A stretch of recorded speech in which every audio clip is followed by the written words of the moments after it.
আসসালামু আলাইকুম। কলেজ ভর্তি পরীক্ষা আপনারা সবাই জানেন পেছাচ্ছে এবং পিছিয়ে এখন সেটা সেপ্টেম্বরের লাস্টে কিংবা অক্টোবরের ফার্স্টে হওয়ার চান্স বেশি। তাহলে আপনারা যারা এতদিন কলেজ ভর্তির জন্য প্রিপারেশন নেন নাই তাদের জন্য একটা সর্বশেষ সুযোগ চলে আসলে মানে চলে আসলো যে আপনারা আরো ১ মাস প্রায় সময় পাচ্ছেন এটার জন্য প্রিপারেশন নেওয়ার।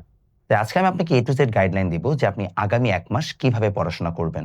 যারা ইতোমধ্যেই কলেজ অ্যাডমিশনের জন্য প্রস্তুতি নিচ্ছিলেন তাদের জন্য আমাদের একটা গাইডলাইন থাকবে যে আপনারাও কিভাবে প্রিপারেশন নিতে পারেন। অলরেডি আমাদের কোর্সের বেশিরভাগ বাচ্চারা তো পড়াশোনা শেষই করে ফেলেছে। সো তাদের জন্য এখানে কিছু দিক নির্দেশনা থাকবে এবং তোমাদের যে আরো কিছু গাইডলাইন সেশন পাওয়ার কথা ছিল আমি সেটা নিয়েও ডিসকাশন করব। প্রথমত কলেজ ভর্তি পরীক্ষার ডেটটা কবে? ডেটটা আমি আপনাদের ভিডিওর ফার্স্টেই বললাম যে আমাদের সম্ভবত ডেটটা চলে যাবে হচ্ছে সেপ্টেম্বরের লাস্টে অথবা অক্টোবরের ফার্স্টে। এই ২ সপ্তাহের যেকোনো ১ সপ্তাহে হওয়ার চান্স সবচেয়ে বেশি। আপনি বলতে পারেন ভাই আপনি তো আগে বলেছিলেন সেপ্টেম্বরের ফার্স্ট উইকেই হয়ে যাবে। হ্যাঁ, বাট হচ্ছে যে কলেজ ভর্তি আবেদন শুরু হওয়ার আগে সরকারের পক্ষ থেকে পরীক্ষা নিতে যেহেতু মানা করা হয়েছে, তাই অবশ্যই হচ্ছে পরীক্ষাটা পরেই হচ্ছে এখন। এখন প্রশ্ন হচ্ছে তাহলে পরীক্ষা কি এবার ফুল সিলেবাস হয়ে যাবে? যেহেতু অনেক বেশি সময় পাওয়া গেছে?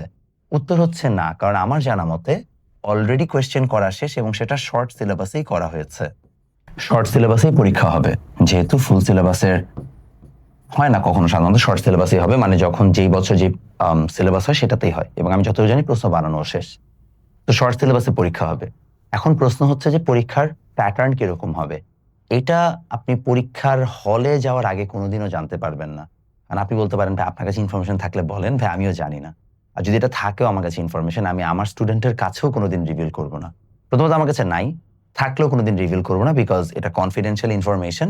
এটা কারো কাছে থাকার কথা না।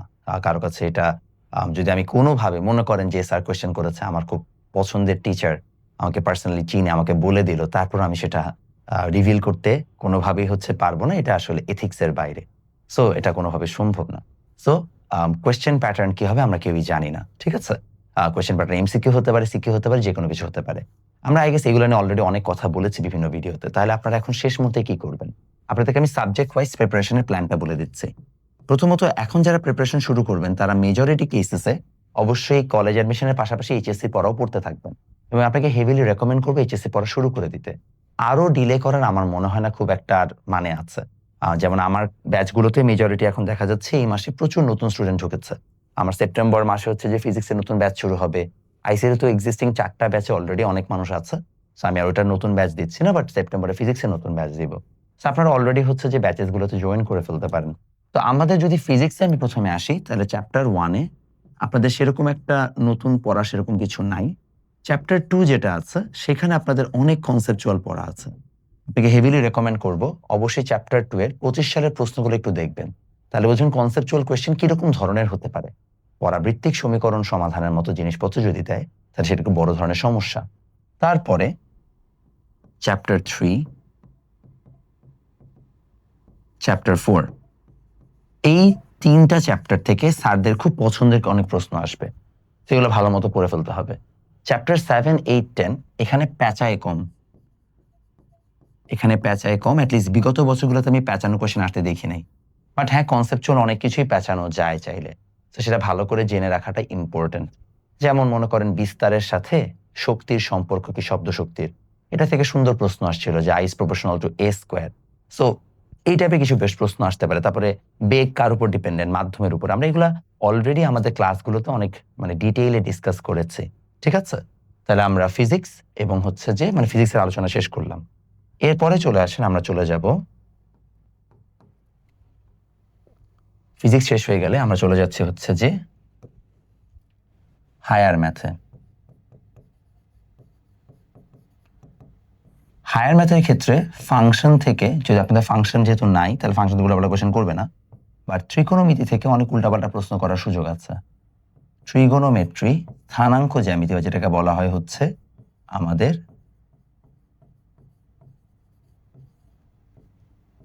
কোঅর্ডিনেট জিওমেট্রি, এই দুটো টপিক থেকে অনেক সুন্দর সুন্দর প্রশ্ন আসার চান্স আছে এবং ভেক্টর।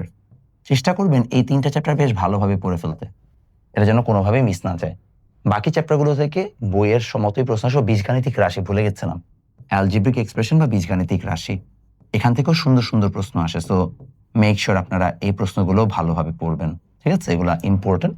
এটা ছাড়াও বাকি যে চ্যাপ্টার্স গুলো আছে সেগুলো নিয়ে আপনাদের আলোচনা করা দরকার আছে। হায়ার ম্যাথ ফিজিক্সের পর আমাদের আছে হচ্ছে কেমিস্ট্রি।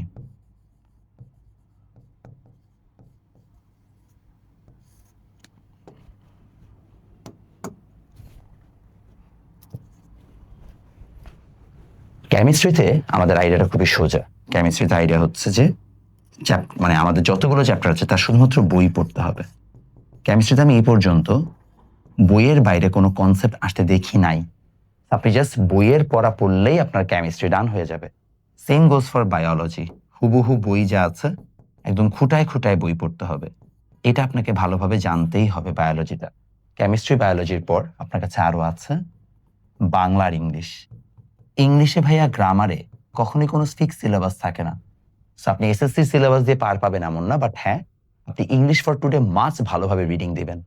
আর এসএসসির যতটুকু বাংলা মানে ইংলিশ আপনার পক্ষে সেকেন্ড পেপার যা আছে সেখানে আপনাকে বেসিক থেকে সবই পড়তে হবে।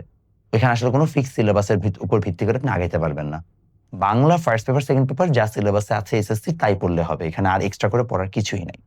সো এই হচ্ছে আপনার ওভারঅল প্রিপারেশন। নতুন করে পড়ার মতো কিছু না। ফিজিক্স আর মানে ম্যাথ বাদে আপনাকে বাকি সবকিছু বইটাই বারবার রিডিং পড়তে হবে। আমার পথে আইডিয়াল রুটিন হওয়া উচিত আপনার যে আপনি কোনো একটা যদি কলেজ অ্যাডমিশনের কোর্স থাকে, যেমন আমার আছে, ফাহাদ স্যারের আছে, উদ্ভাসের আছে, যার যে কোর্স আছে, আপনারা কোনো একটা কোর্সে এনরোল করে সুন্দর মতো হচ্ছে যে কোর্সের ক্লাসগুলো রেগুলার বেসিসে করতে থাকেন। আর তার পাশাপাশি অ্যাডমিশনের পড়া পড়তে মানে এইচএসসি পড়া পড়তে থাকেন। আপনাদেরকে আমি হেভিলি রেকমেন্ড করব পড়াটাকে এভাবে সাজান যে আপনি দিনের 60% টাইম এইচএসসির পড়া পড়বেন, 40% টাইম আপনি হচ্ছে যে কলেজ অ্যাডমিশনের পড়া পড়বেন। যারা আগের থেকে প্রিপারেশন নিচ্ছেন তারা দিনের 20% টাইম কলেজ অ্যাডমিশনের পড়া রিভাইজ দিবেন, 80% টাইম আপনার হচ্ছে যে এইচএসসি পড়াগুলো পড়বেন। এভাবে পড়লেই আপনাদের জন্য মোটামুটি ডান। আর কলেজ অ্যাডমিশনের জন্য যদি আপনারা কেউ গাইডের সহায়তা খুঁজেন, আনফরচুনেটলি আমাদের গাইড আউট অফ স্টক হয়ে গেছে। ইন দ্যাট কেস আপনাদের কাছে এখনো নেটার এবং ফাহাদ স্যারের যে বইটা আছে এই দুটো এখন অপশনে আছে, আপনারা সেই দুটো অবশ্যই কিনে পড়তে পারেন। আমার কাছে অফলাইনে 9 পিস বই আছে আর বাকি সব অলরেডি সোল্ড আউট। রকমারি আমাদের কাছে অনেকগুলো বই নিয়েছিল, সেখানে আপনারা অর্ডার করে রাখতে পারেন। বাট এই হচ্ছে আমাদের কাছে বই, আমাদের কাছে আর কোনো বই স্টকে নাই। আমি তো আপনাকে একদম অনেস্ট সত্য কথা বলি, আমার কাছে আমার নিজেরই কোনো কপি নাই। যে 9 কপি আছে ওইটারও অর্ডার মোস্ট প্রবাবলি আমি আজকে কালকে নিয়ে ওটা দিয়ে দিব সবাইকে যাদের, যাদের লাগবে। সো আপনারা যারা হচ্ছে যে কলেজ অ্যাডমিশনের জন্য বই কিংবা কোর্স নিতে চান তারা আমাদের সাথে দ্রুত ইনবক্সে যোগাযোগ করতে পারেন। আমাদের কোর্সটা বাংলাদেশের সবচেয়ে কম্প্যাক্ট একটা কোর্স। যদি আপনারা এখানে কোর্সে চলে যান তাহলে আপনারা দেখতে পাবেন। আপনারা বলতে পারেন, ভাই আপনি এত স্লোলি কথা বলতেছেন কেন? আসলে আমার গলা ভাঙছে। আমি গত কয়েকদিন এত বেশি কাজ করছি। গাইবান্ধা গেছিলাম, আসছি আজকে সকালে। It's been a very heavy toll on my body. So একটু কষ্ট হচ্ছে, but still trying to make videos for you guys. So আপনারা কোর্সে যাবেন, যাওয়ার পরে